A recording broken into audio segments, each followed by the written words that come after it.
So in today's video we discuss how to create a kilometer capital symbol, so km in a capital letter using keyboard shortcut. That is the shortcut method we are using here is alt 13262. So after opening the Microsoft Word in your Windows computer, you can try this.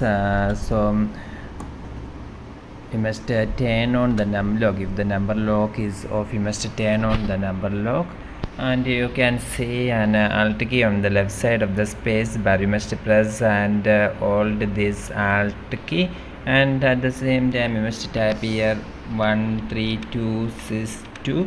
After typing 13262, you can release your finger from this alt key,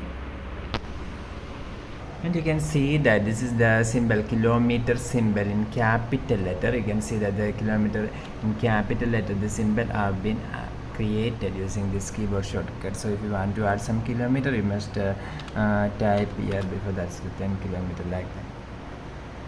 Hope this video helps you. For more videos you can subscribe.